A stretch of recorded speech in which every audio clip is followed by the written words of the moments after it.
History का ही एक सवाल था कि अकबर ने बहुत सारी राजपूतों से शादियां की, अपना बहुत सारे राजपूत से ब्याह के, इतनी सारी लड़कियों से शादी किया, तो उसका मेन मतलब मोटो क्या था, हाइपोथेटिकली पूछा था। पहले ही सर बोल दिए कि इसमें आपको नर्वस नहीं होना है, घबराना नहीं है। आज के लिए तो आज का न्यूज़पेपर वगैरह से पूछा, मेरे ऑप्शनल से पूछे और बाकी वही एक दो क्वेश्चन सिचुएशन बेस्ड पूछे। उसके बाद 3 बार मेंस मेरा हुआ, लेकिन मेंस में पहली बार ऑप्शनल में गड़बड़ हो गया थोड़ा, और दूसरी बार ओवरऑल थोड़ा सा बस 2 मार्क्स से रह गया था। तो और इस बार सारी गलतियों को मैंने ओवरकम करके मेंस में अच्छा राइटिंग किया, और इस बार मेरा यहाँ तक पहुँचने का मौका मिला। इसके अलावा नक्सलाइट की समस्या के ऊपर सवाल पूछा गया था बिहार में। इसके अलावा फिजिक्स के सर्टेन क्वेश्चंस पूछे गए थे, प्लैंक्स कांस्टेंट वगैरह के बारे में पूछा, और बायोन्सी वगैरह के बारे में पूछा। फिर मुझे लगता है कि करंट अफेयर्स में एसईओ वगैरह के बारे में पूछा। अभी जो रिसेंट जयशंकर जी गए हैं उसकी मीटिंग के लिए एसईओ के बारे में, एसईओ सार के बारे में पूछा, बिम्स्टेक के बारे में पूछा।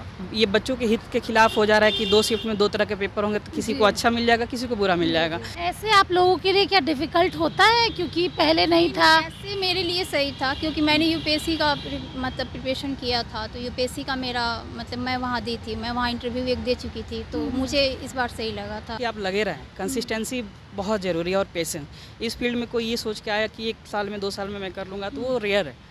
नमस्कार, लाइव बिहार देख रहे हैं आप, आपके साथ मैं स्नेहा गुप्ता। आपको बता दें कि 69 बीपीएससी का इंटरव्यू चल रहा है, और हम आपको सीधा उन लोगों से मिलवा रहे हैं जो इंटरव्यू दे के आ रहे हैं। हमारे साथ ऐसे ही एक शख्स हैं। सबसे पहले बहुत शुक्रिया बात करने के लिए। Thank you. नाम क्या हुआ, कहाँ से हैं, और ये आपका कौन सा अटेम्प्ट है? अभिषेक कुमार मेरा नाम है, मैं गोपालगंज जिले से रहने वाला हूँ, बिहार के, और ये मेरा 5th अटेम्प्ट है।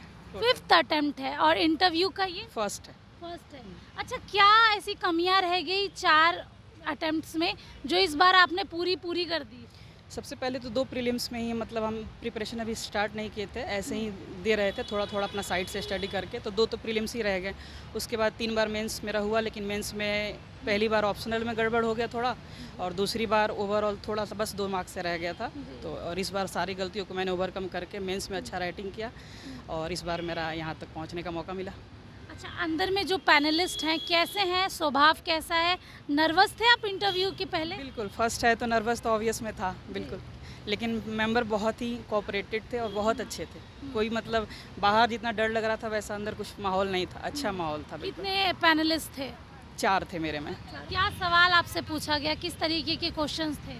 मेरे से हिस्ट्री ऑप्शनल मेरा है, तो उन लोगों ने हिस्ट्री से ही मेरे से ज़्यादा सवाल किया, और ग्रेजुएशन में पूछा बस उन लोगों ने क्या है आप उसमें अगर कंफर्ट है तो हम लोग उससे भी पूछेंगे, तो मैं बोला दोनों में से सर मैं ऑप्शनल में ज़्यादा कंफर्ट हूँ, तो उन लोगों ने ऑप्शनल से ही पूछा। और बाकी मेरे पोस्ट प्रेफरेंस पे पूछा, आपका प्रेफरेंस क्या है, बस ज़्यादा कुछ नहीं, बहुत अच्छा रहा, ओवरऑल अच्छा रहा। मतलब उम्मीद है कि इस बार इंटरव्यू क्रैक हो जाएगी। अगर मेंस में थोड़ा बहुत भी अच्छा होगा तो यहाँ अच्छा रहा, इंटरव्यू मेरा बहुत अच्छा रहा। ये बताइए, आप जैसे और भी बहुत युवा हैं जो यही सपना देखते हैं, आपका तो 5वां अटेम्प्ट है, कई बार निराशा भी हाथ लगी होगी, और जब ये सारी चीज़ें पार हो गई, इंटरव्यू आपने जाके दिया, खुद भी बोल रहे हैं क्लियर होगा, कैसे हैंडल किया आपने ये सारी चीज़ें? बहुत मुश्किल रहा स्टार्टिंग में, इतने सारे अटेम्प्ट्स और फेलियर्स के झेलते हुए, लेकिन फैमिली सपोर्ट और मेरे पेशेंस की वजह से मैं आज यहाँ तक पहुँच पाया हूँ, और आगे भी उम्मीद है कि मेरा फाइनल लिस्ट में भी ज़रूर नाम आए। मेहनत है बस, यही है। मैं बच्चों के लिए भी यही कहना चाहूँगा कि आप लगे रहें, कंसिस्टेंसी बहुत ज़रूरी है, और पेशेंस।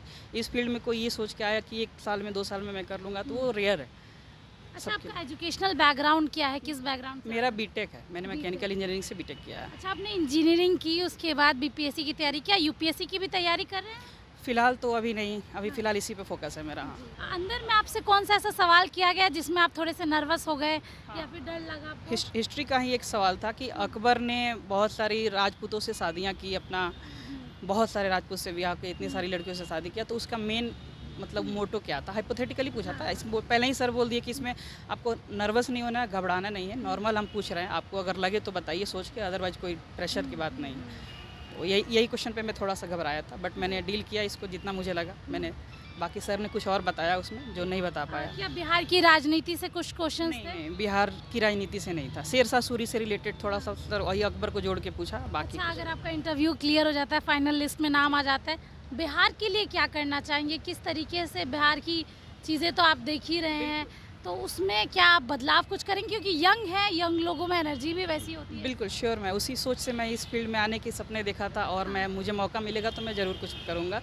और मुझे जहाँ तक लगता है बिहार में सबसे ज़्यादा किसी चीज़ की प्रॉब्लम है वो हेल्थ और एजुकेशन की प्रॉब्लम है। हाँ, बच्चे अगर बेसिक से ही स्टडी अच्छा मिले, एजुकेशन सिस्टम अच्छा रहे तो उन्हें आगे चल कर के ऐसे भी चैलेंज के थोड़े कम सामना करना पड़ेगा। और एजुकेशन के साथ हमारे हेल्थ भी बहुत नेसेसरी पार्ट है, जिस पे मैं सबसे ज़्यादा ध्यान देने की कोशिश करूँगा। आखिरी सवाल मेरा ये रहेगा कि 70वीं बीपीएससी में तो बहुत सारी वैकेंसियां हैं, लेकिन 2 शिफ्ट में एग्ज़ाम हो रहे हैं, जिसकी वजह से परसेंटाइल को लेकर विवाद भी उत्पन्न हो रहा है। कैसे देखते हैं आप, इसके फेवर में या अगेंस्ट में? देखिए, अगर जैसे सर बता रहे हैं कि फॉर्म बहुत ज़्यादा फिल होती है 8-10 लाख, तो मुझे लगता है बिहार की इंफ्रास्ट्रक्चर और उतनी स्कूल की एबिलिटी नहीं है जिसे सेंटर को लेकर के इशू हो सकती है। तो अगर चेयरमैन या आयोग ऐसा सोच रहा है तो अपनी जगह वो ठीक है, लेकिन ये बच्चों के हित के खिलाफ हो जा रहा है कि 2 शिफ्ट में 2 तरह के पेपर होंगे तो किसी को अच्छा मिल जाएगा, किसी को बुरा मिल जाएगा। तो इस पर ऐसे कुछ कहना मैं ठीक नहीं समझता, लेकिन हाँ, जो हो छात्र हित में हो तो वो ज़्यादा अच्छा रहेगा। क्या नाम हो आप? मेरा नाम अंकुर राय है। अंकुर जी, कौन सा अटेम्प्ट है, क्या करते हैं और आपके सब्जेक्ट्स क्या थे? ये मेरा कुल तीसरा अटेम्प्ट है। इसके पहले मैंने 67th बीपीएससी दिया था, 68 एंड ये 69। तो 67th में मेरा सिलेक्शन नहीं हुआ था, 68 में मेरा सिलेक्शन हुआ श्रम प्रवर्तन पदाधिकारी के तौर, और ये 69 का इंटरव्यू दे रहा हूँ। तो अभी आप वर्किंग है, 68 में आपका क्लियर हुआ तो? हाँ, अभी वर्किंग। जी, कहाँ पे पोस्टेड है, क्या रैंक है आपका? मेरा रैंक 171 था, लेबर इन्फोर्समेंट अफसर मिला था। फिलहाल मैं गोपालगंज में पोस्टेड हूँ। जी, आप ऑलरेडी स्टेबल हैं, जॉब है, वापस से एग्ज़ाम देने की इच्छा कैसे आई और क्या सोच रहे हैं? ये तो आप इंटरव्यू बोर्ड का सवाल कर रही हैं। ऐसे सवाल जनरली इंटरव्यू बोर्ड वाले करते हैं। देखिए, कोई भी इंसान उच्चतर पद पर जाना चाहता है। अभी जो एलईओ का पद है वो लेवल 7 का पद है, और इसमें इस परीक्षा के माध्यम से लेवल 9 के पद तक जाने की भी संभावना बनती है अगर ऊपर के रैंक्स आते हैं। इसीलिए इस एग्ज़ाम को दिया जा रहा है ताकि अपने हायरार्की को सुधारा जा सके और अच्छे पदों पे जाया जा सके जहाँ पे ज़्यादा काम करने का मौका मिले। आपको तो ऑलरेडी एक्सपीरियंस है इंटरव्यू का भी, मेंस का भी, प्रीलिम्स का। कैसा गया है अभी आपका इंटरव्यू? इंटरव्यू अच्छा गया है। इंटरव्यू बोर्ड काफ़ी कॉर्डियल था हमेशा से, मतलब पिछली बार भी मैंने दिया था तो बहुत अच्छे से उन्होंने बातचीत की। कितने पैनलिस्ट हैं अंदर? इसमें चार पैनलिस्ट हैं। जो मेन है और 3 जो उनके सपोर्ट में रहते हैं, उस सारे का व्यवहार कैसा है? क्या कंफर्टेबल करवाते हैं या नर्वस करवा देते हैं? नहीं, वो बिल्कुल नर्वस नहीं करवाएंगे, बहुत आराम से बात करेंगे, आपको पूरा समय देंगे। कई बार आपको चाय नाश्ते के लिए भी पूछते हैं। पिछली बार पूछा था, इस बार नहीं पूछा था। नहीं पूछा। सोचिए, इस बार जॉब लग गया है, नौकरी लेके आए हैं, फिर से नौकरी लेने। हाँ, मतलब नहीं, उनका व्यवहार हमेशा से अच्छा रहता है। सवाल कैसे थे, किस तरीके के क्वेश्चन थे? बिहार की राजनीति से कुछ जुड़ा था या फिर नॉर्मल? आपके ऑप्शनल सब्जेक्ट्स कौन से थे? मेरा हिस्ट्री ऑप्शनल था, लेकिन हिस्ट्री से संबंधित कोई सवाल नहीं पूछा गया। मुझसे सवाल शुरू हुआ कि आप ग्रेजुएशन किस सब्जेक्ट में किया है, तो मैं इलेक्ट्रिकल इंजीनियर हूँ। तो उसके ऊपर सवाल आए कि इलेक्ट्रिकल इंजीनियरिंग का क्या आप यूज़ करते हैं एडमिनिस्ट्रेशन में। तो मैंने बताया कि मैं इस पद पे कार्य कर रहा हूँ और कुछ ऐसे कार्य आ गए थे जिसमें इलेक्ट्रिकल इंजीनियरिंग के कुछ नॉलेज का यूज़ हुआ था। तो प्रैक्टिकल एक डायरेक्ट अप्रोच होता है कि इनडायरेक्ट अप्रोच होता है। तो डायरेक्टली कई बार मदद नहीं हो पाती है, तो इनडायरेक्टली तो इंजीनियरिंग काफ़ी मदद करती है। इसके अलावा नक्सलाइट की समस्या के ऊपर सवाल पूछा गया था बिहार में। इसके अलावा फिजिक्स के सर्टेन क्वेश्चंस पूछे गए थे, प्लैंक्स कांस्टेंट वगैरह के बारे में पूछा और बायोन्सी वगैरह के बारे में पूछा। फिर मुझे लगता है कि करंट अफेयर्स में एससीओ वगैरह के बारे में, अभी जो रिसेंट जयशंकर जी गए हैं उसकी मीटिंग के लिए, एसईओ के बारे में, एससीओ सार के बारे में पूछा, बिम्स्टेक के बारे में पूछा। अच्छा, ये बताइए, आप वर्किंग है, आपको पढ़ाई और वर्किंग मैनेज हो जाता है? हाँ, एक्चुअली अभी जो केस है ये 68 और 69 की जो परीक्षाएं हुई हैं वो लगभग एक साथ हुई थी, और 68 के इंटरव्यू और 69 के मेंस एक साथ हुए थे। तो जॉब में जाने से पहले इसका मेंस एग्ज़ाम हो चुका है। हालांकि ये बहुत टफ हो जाता है पढ़ना, क्योंकि अभी 70वीं बीपीएससी आ रहा है। इसके लिए पढ़ना, बहुत टाइम निकालना टफ हो जाता है। अपने पास 4-5 घंटे का समय ही मिल पाता है शाम में। कैसे तैयारी कर रहे थे आप, क्योंकि कम समय है, ऐसे और भी अभ्यर्थी हैं जो काम करते हैं, वर्किंग है, लेकिन पढ़ाई साथ में कंटिन्यू नहीं कर पाते, उनको क्या कहना चाहेंगे और किस दिशा में आगे बढ़ना उनको चाहिए? मुझे लगता है कि अपने खुद के नोट्स होने चाहिए। सभी विषयों के अगर नोट्स पहले से बने होंगे तो उनका बार बार रिवीजन होते रहेगा, तो पढ़ाई का स्तर और तैयारी का स्तर भी काफ़ी अच्छा रहेगा। हैफेजार्डसली कहीं से कुछ भी उठा के पढ़ लेना या निरंतर न पढ़ना, ये एक बहुत बड़ी कमजोरी हो जाती है किसी भी अभ्यर्थी के लिए। तो अगर कोई तैयारी कर रहा है तो वो डेली पढ़ाई करे, चाहे 1 घंटे ही करे, लेकिन डेली ही उन नोट्स को गो थ्रू करते रहे। अपने नोट्स खुद के बने होने चाहिए। और समय का अभाव, सबके पास उतना ही टाइम है। बहुत सारे कैंडिडेट्स ऐसे हैं जो बहुत ज़्यादा हैक्टिक हैं, जो पुलिस सर्विस में होते हुए भी एडमिनिस्ट्रेटिव सर्विस के लिए जाते हैं, तो उनकी तो जॉब और हैक्टिक हो जाती है। इसके बावजूद वो समय निकालते हैं, तो समय सबके लिए उतना ही है। 4 घंटे 5 घंटे शाम को समय मिलता है उसमें पढ़ाई करने अच्छा, में। आपने जब बीपीएससी क्लियर किया था, इसके पहले कौन सा अटेम्प्ट था आपका? वो मेरा दूसरा अटेम्प्ट था बीपीएससी में। अच्छा, हाँ, और आज तीसरा हो गया। हाँ, ये तीसरा दिया है। इसके पहले मैं यूपीएससी के अटेम्प्ट देता था। यूपीएससी में मैंने 2 बार मेंस दिया है, लेकिन मेरा कभी फाइनल सिलेक्शन उसमें हुआ नहीं। उसके पहले मैं कॉर्पोरेट सेक्टर में 5-6 साल मैंने काम किया है। अच्छा, अभी आपको अच्छा रैंक मिल जाएगा तो क्या आप यहीं रहेंगे या यूपीएससी की तैयारी भी करते रहेंगे साथ में? नहीं, यूपीएससी की तैयारी, एक्चुअली यूपीएससी के अटेम्प्ट्स मेरे ओवर हो चुके हैं, अच्छा, तो यूपीएससी की तैयारी में नहीं, चूँकि मैंने लेट स्टार्ट किया था कॉर्पोरेट सेक्टर में। काफ़ी दिनों बाद मेरे मन में ये ख्याल आया कि क्या आया, मतलब देख के इंस्पायरेशन हुआ कि मुझे भी सिविल सेवा में जाना चाहिए। अच्छा, आप तो ऑलरेडी पोस्टेड भी हैं। अब आपको अच्छा रैंक अगर मिल जाता है तो आप बिहार के लिए क्या करना चाहेंगे? बिहार में आपको लग रहा है कुछ सुधार की ज़रूरत है? आपके मन में कुछ ऐसा है कि कुछ ऐसा करूं कि बिहार थोड़ा सा बदल जाए? निश्चित तौर पर, और अभी जिस पद में मैं काम कर रहा हूँ उसमें श्रमिकों की भलाई के लिए बहुत सारी योजनाएं हैं जिनका क्रियान्वयन काफ़ी ज़मीनी तौर पे करना होता है। अगर सरकार के द्वारा बनाई गई योजनाओं का क्रियान्वयन ही अच्छी तरीके से कर दिया जाए तो जनता का बहुत कल्याण हो जाए।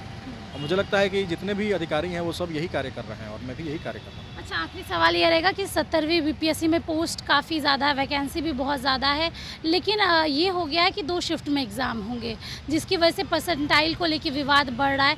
कैसे देखते हैं, इसकी सपोर्ट में है या अगेंस्ट में है आप? देखिए, इसमें सपोर्ट और अगेंस्ट की बात नहीं है, ये शासन और नीति का विषय है। इसके ऊपर जो पॉलिसी बनाई जाती है गवर्नमेंट की पॉलिसी के साथ, अब वो गलत होगा कि सही होगा ये तो वक्त तय करेगा। लेकिन अगर सरकार को ऐसा लग रहा है या व्यवस्था को ऐसी लग रहा है कि 1 शिफ्ट में कराने पर कुछ गड़बड़ियाँ हो सकती हैं, इसको 2 शिफ्ट में कराना चाहिए, तो जितने भी चेक एंड बैलेंसेज हैं उनको ध्यान में रखते हुए मुझे लगता है बीपीएससी ने काफ़ी सोच समझ के इस पे डिसीजन लिया होगा कि इस तरह की चीज़ें हों, ताकि जो कई बार नकल होते हैं या कई बार एग्ज़ाम सेंटर रद्द हो जाते हैं, तो उनकी संभावना को रोकने के लिए ही ये किया गया है। अभ्यर्थियों को इसमें साथ देना चाहिए, मुझे ऐसा लगता है। अगर कोई किसी प्रकार की गड़बड़ी होती है तो हमेशा कोर्ट के दरवाजे खुले रहते हैं, तो इसमें तो कोई बहुत कहने की आवश्यकता नहीं है, क्योंकि ये शासन और नीति का विषय है। क्या नाम हुआ आपका? अनीता कुमारी। अनीता जी, आपका कौन सा अटेम्प्ट था, कहाँ से आई हैं, गृह जिला कौन सा हुआ आपका? ये मेरा 4th अटेम्प्ट था, फर्स्ट इंटरव्यू था बीपीएससी का। आपका 4th अटेम्प्ट था ये, और आपका फर्स्ट टाइम आप इंटरव्यू क्रैक किए। अच्छा, क्या कुछ कमी रह गई थी जो पिछले 3 बार में नहीं हो पाया? यही ऑप्शनल को लेके थोड़ा दिक्कत हो रहा था, तो मेन सब्जेक्ट्स आपके क्या क्या थे?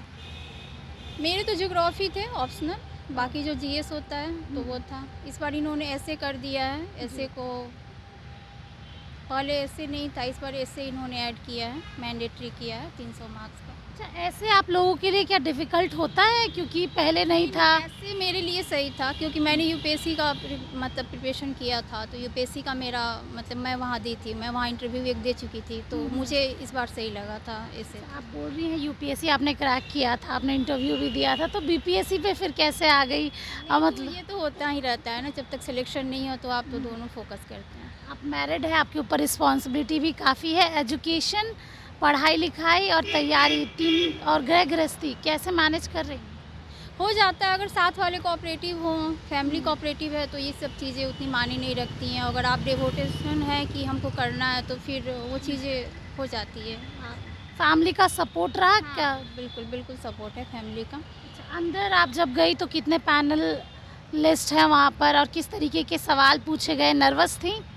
नर्वसनेस तो पहले था, बट वहाँ जाके बहुत कोऑपरेटिव है, बहुत कोऑपरेटिव हैं। कितने लोग हैं टोटल? 4 मेंबर थे वहाँ, तो उन्होंने मतलब बहुत कोऑपरेटिव है, मतलब फील नहीं हुआ कि मैं फ़र्स्ट टाइम दे रही हूँ तो ऐसा कुछ। सवाल कैसे थे, क्या कुछ पूछा उन्होंने आपसे? आज के लिए तो आज का न्यूज़पेपर वगैरह से पूछा, मेरे ऑप्शनल से पूछे, और बाकी वही 1-2 क्वेश्चन सिचुएशन बेस्ड पूछे। सबसे हार्ड क्वेश्चन आपको कौन सा लगा जिसमें आप फंस गई, ऐसा आपको फील हुआ? हार्ड तो क्वेश्चन वो नहीं पूछते हैं, बस आप है कि एट ए टाइम वहाँ मतलब आप कैसे रिप्लाई करते हैं, ये ज़्यादा इंपॉर्टेंट रहता है। तो हार्ड बिहेवियर वाइज कैसा है, अंदर का माहौल, काम नेचर के हैं? बहुत बहुत कोऑपरेटिव है। क्या क्या सवाल थे? एक सवाल अगर आप हमें बताना चाहें तो। जैसे आज के न्यूज़पेपर से उन्होंने पूछा कि आज पढ़ी हो न्यूज़पेपर, क्या खास था, तो मैंने बताया वो शायद जो बिहार से रिलेटेड कोई क्वेश्चन पूछा? रिलेशन, हाँ बिहार से रिलेटेड उन्होंने पूछा कि मतलब आप कौन से डिस्ट्रिक्ट में सबसे ज़्यादा दिन रही हो, तो मैं वो बताई। फिर उसके आसपास का जैसे कंट्री कौन सा है, अदर डिस्ट्रिक्ट कौन सा है, तो इससे उन्होंने पूछा। एक और सवाल ये भी है कि अब 70वीं जो बीपीएससी हो रही है उसमें 2 शिफ्ट में परीक्षा होगी, परसेंटाइल को लेके भी विवाद बढ़ता जा रहा है, कैसे देख रहे हैं आप इसको? नहीं, ये सुधार हो रहा है तो ये सही ही है, क्योंकि आज तक बीपीएससी में बहुत सारी सुधार हुआ है जिसका बेनिफिट लोगों को मिला है और आगे भी हम लोग को मिलेगा होप सो। बट आगे भी जो सुधार हो रहे हैं वो सही दिशा में हो रहे हैं, ठीक है, और होना चाहिए था मतलब इसका। आप संतुष्ट है 2 शिफ्ट में एग्जाम से? हाँ, इतने बच्चे हैं, अगर ट्रांसपेरेंसी के साथ आगे बढ़ना है तो 2 शिफ्ट में ही करें तो सही है, क्योंकि इतने सारे बच्चों का एग्ज़ाम लेना एक साथ पॉसिबल नहीं होता है ना। अच्छा, क्या लग रहा है कि इंटरव्यू क्लियर हो जाएगा, उम्मीद रखिए? ये तो आप लोग का दुआ हो, बाकी ऊपर वाले जो चाहें, बट मैंने तो अपना बेस्ट किया है। बाकी कहाँ से हैं आप? मैं बेतिया डिस्ट्रिक्ट वेस्ट। आपकी मदर इन लॉ है क्या? नहीं, मेरी मदर है। अच्छा, मदर है। कैसा लग रहा है मैम, आपकी बेटी इंटरव्यू दे चुकी है, अब लग रहा है क्लियर हो जाएगा? हाँ, भगवान से तो विनती है कि क्लियर हो जाए अफसर बनते हुए देखना चाहती हैं? एकदम। तो यही तो इरादा है, खुशी है, बच्चों के खुशी में माँ बाप का खुशी है। इतना दिन जो मेहनत हुआ है, हाँ, सफलता मिलना चाहिए का, बच्चों को खुशी मिलना चाहिए। चलिए देखिए, इंटरव्यू दे के आई हैं और सीधे तौर पे कह रही हैं कि इंटरव्यू जो है वो क्लियर हो जाएगा। पैनलिस्ट जो थे काफ़ी ज़्यादा कोऑपरेटिव थे, कोऑपरेट किया और सवाल भी काफ़ी ज़्यादा सरल थे। आप बने रहिए हमारे साथ, तब तक के लिए बहुत बहुत शुक्रिया।